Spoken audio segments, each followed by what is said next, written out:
Very often, leaders will call us when they're feeling stuck. We hear this a lot. I've been working with this team for 9 months, or we've got this new project and it seemed like everybody was on board, although things aren't happening in a different way, or things aren't moving as fast as I had expected. This is common. This is really common. And what's important to know is that when you're feeling stuck, there is a process you can go through to help yourself get unstuck, and we're going to cover that today. The very first thing to remember, though, is when you're feeling stuck and you want to have something different, to create something different means you doing something different. Because if you're waiting for other people to just magically get it or all of a sudden know, you're not likely to get far. That's oftentimes how people wind up in crummy relationships or jobs they don't want or projects that go sideways, is people are waiting for the other person to do something different instead of saying, well, what can I do? So here's a process we're going to work through. The first thing to do is to identify what's actually happening. And I like to emphasize that what's really or actually happening, because this is often where we will trip ourselves up we'll make assumptions, we'll tell ourselves part of the story, we will fill in blanks. So I know A, B, and C, and then I also know F, and I fill in these letters in between with what seems logical, or seems like, well, that's probably what happened, or well, that's what usually that person does. So it's important to step back and get crystal clear on what's actually happening, what's really happening, and be sure to challenge yourself.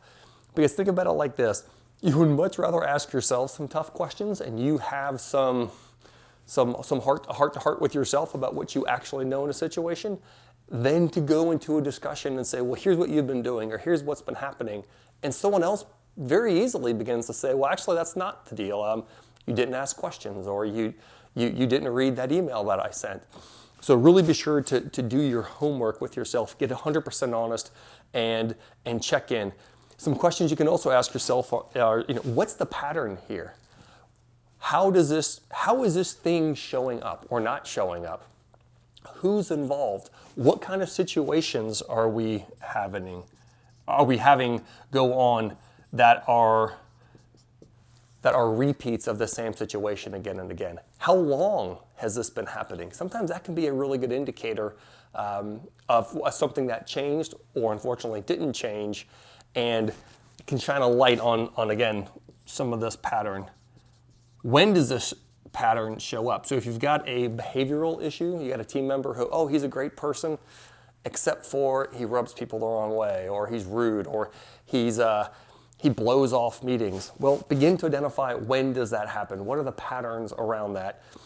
That's going to really shine a lot of light on what's going on.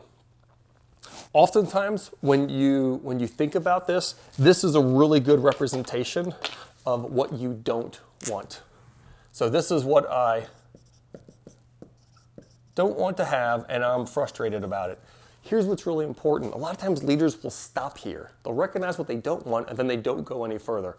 We're definitely going to go further today. So the next piece from here is, what do I really want?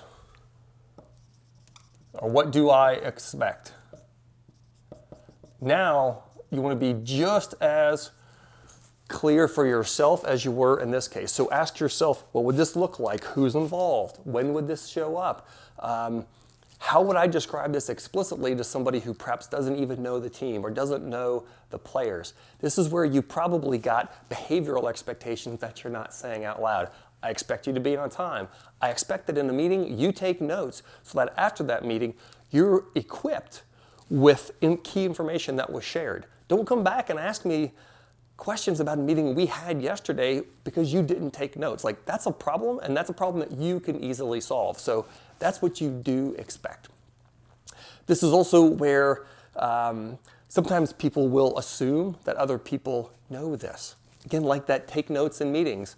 I was taught that one of my first days at West Point. Like, here's a pen, here's a pad of paper, you take notes because we're not going to explain this to you twice. And I did not want to ask the same question again because it got really ugly really fast. Unfortunately, though, a lot of folks have not had that kind of clear expectation set. So sometimes we think, well, gosh, that seems so obvious to me. Do I really have to say that out loud? Yes, absolutely. If you think it, if you know it, if you do it, and you don't say it for others, you're not setting a clear expectation. So modeling by itself, I'm going to set a good example. Insufficient. Say this out loud. So that's the biggest problem, is people don't say it out loud what they're actually expecting, and what does good look like. A lot of times when people, and I used to ask my managers this a lot, when they would say, well, I want you to do this or that, I would say, well, what's an example? What does good look like, so I can help navigate onto that? Really be prepared for that conversation, and have good examples, put some thought into that. One last piece is, if you're crystal clear on a lot of this, also be sure on, what does this mean for the business? How does this help us with our business objectives? This may be something else that you are assuming that other people get or other people know, so you're assuming they're going to see the importance of it. You may be thinking, well, gosh, they're not supporting this project, even though this is really key to our Q3 numbers. They're not supporting this activity, even though this is directly to meet a requirement for our biggest client. So be sure to say that out loud, because that can help people recalibrate and reframe how they're approaching that particular bit of work. Now, I left some space between what I don't want and what I do want. And again, we start here a lot of times with what we don't want. That's where we really feel perhaps frustrated. It's time, and it's important for you to spend time being really clear on what you do want. Oftentimes people will, when we ask them, well, what do you want? And they'll start to stutter through it. So take time for that. How do you start getting from one to the other? What are the steps you can take so that you're doing your part differently? You're dancing a different dance, so that now the other person is likely to change their steps, and you're going to create something different altogether. So here we go.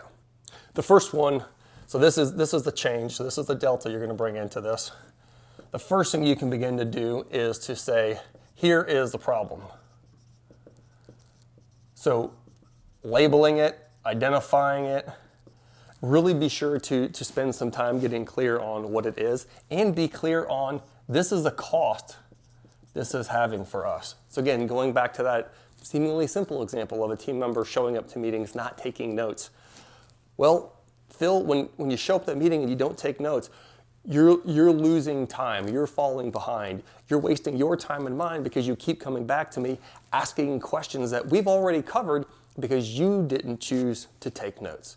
And that comes with a real cost. So it's important that you put a cost on that, both on a personal basis whenever you can, and also for the business. So projects are getting behind, deadlines aren't being met. For a person, you may say, you're going to wind up working late. You're going to wind up working on weekends when you've got other things you'd rather do because of this problem. What you may also do is say, I've been accidentally contributing. And this is where I'm going to challenge you to not go too far. I've been doing X, and that's where I've been accidentally contributing to this problem. It may be, I didn't say to you, it's time to take notes. It might be where I didn't tell you, hey, you're late to the third meeting this week. It's time for you to start showing up to meetings on time. Like, what's happening? So this is how you can say, hey, I didn't mean to, and I realize now that I've been accidentally contributing or unintentionally contributing by doing this. Now what you get to say is, it's time to blank. And now this is where you're going to say, it's time to do something different. It's time to start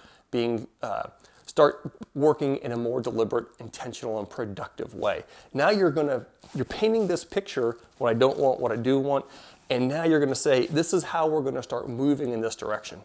We're going to start working together this way. Usually these are behaviors that you really want to highlight with team members. It's not just, we're going to run reports. It's time for us to start being more careful when we run reports. It's time for us to start put more attention into those reports, to do more error checking, to do more getting a team member to prove something before we send it on. Those are choices. And those are usually the behaviors, communication tools, and mindsets that high performers have that they expect others to have. And this could be a good way to lay that out. Then the next two steps are going to be pretty easy. You're going to say, my part is, so this is how I'm going to do my part of this thing. So we're going to do this new thing. This is my responsibility for it. So I'm going to be doing this. I'm going to be saying that. And you probably see this coming. Number 5 is, and your part is, again, this is where you really want to spell this out. Your part of this is, your responsibility includes, you now have part as a part of your role to do such and such. So you really want to make sure you lay that out nice and cleanly. Again, a lot of times when we get frustrated, we don't know where to start. We get hyper-focused on what we don't want because we feel a lot of tension around it. So we tend to stay pretty heavily zoned into this, and we don't know, well, what do I do to get moving? Again, as you work through this and you're identifying the change that you want to have take place, remember to focus both on the behaviors and on the technical results that are coming out, that are generating the problem in the first place. Too often people just look at the technical results and they will, they'll kind of gloss or glom these pieces together when really they're very distinct and separate, and you can pull those apart. So work with this, begin to use this for yourself. This works just as well at home or with friends as it does with professional issues. If you like this video, please hit like. You can also hit the subscribe button so you'll get these every time we put a new one out. You can also go to wingspanperformance.com if you haven't already and sign up for our weekly email list. That's a great way to not only get videos, to also get all of our written blogs. And while you're at the Wingspan Performance website, go check out our blogs. We've got over 100 blogs going back years. Lots of great content in there. A lot of this is timeless because it's not just for a particular situation that we find ourselves in. These are things that crop up again and again, almost any business, almost any situation where you have multiple people working together. So we hope you found this useful. Please do leave comments below.